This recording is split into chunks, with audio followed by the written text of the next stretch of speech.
এখানে আমি 300 গ্রাম ময়দা নিয়ে নিয়েছি। তার মধ্যে পরিমাণ মতো লবণ দিয়ে নেব। ময়দার ডো তৈরি করার জন্য পরিমাণ মতো জল দিয়ে ডো তৈরি করে নিতে হবে। ডোটা খুব নরম মাখলে চলবে না।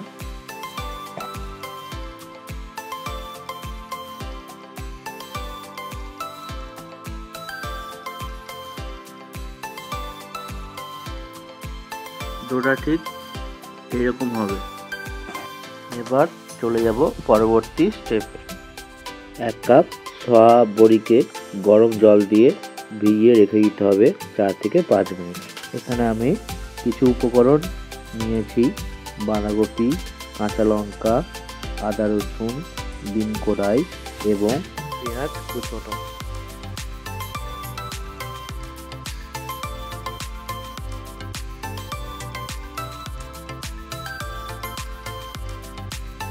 বাঁধাকপিটাকে ছোট ছোট করে কেটে 1 থেকে 1.5 মিনিট সেদ্ধ করে নিতে হবে, যাতে এর হালিটা মরে যায়। এই প্রসেসটা অ্যাপ্লাই করতে পারেন বা আগে থেকে ছোট ছোট করে কেটে সেদ্ধ করে নিতে পারেন।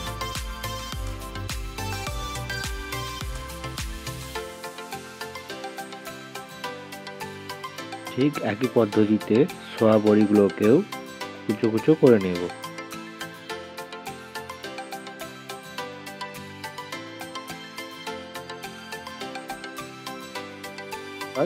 মোমোর পুর তৈরি করে নিতে হবে। তার জন্য কড়াইয়ের মধ্যে উপকরণগুলি দিয়ে নেব।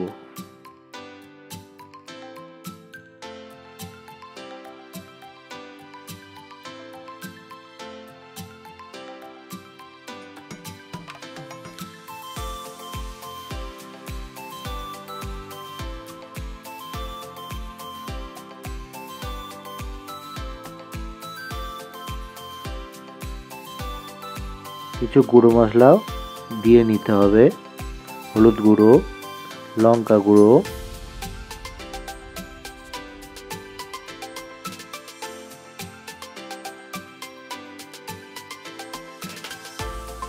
পরিমাণ মতন লবণ,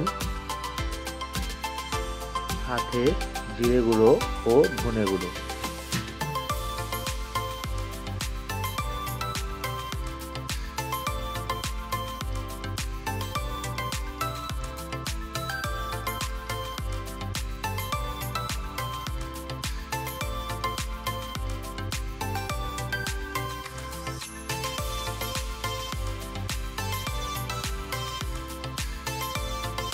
যে ময়দাটা মেখেছিলাম সেই ময়দা থেকে লেচি কেটে রুটির মতো বেলে নেব।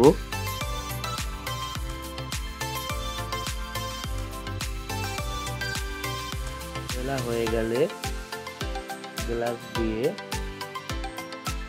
গোল গোল করে কেটে নেব। পছন্দ মতো মোমোর শেপ দিয়ে নেব।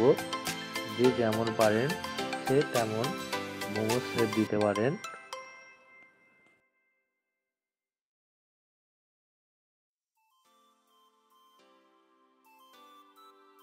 মোমোগুলিকে এবার স্টিম করতে রেখে দেব 10 থেকে 15 মিনিট।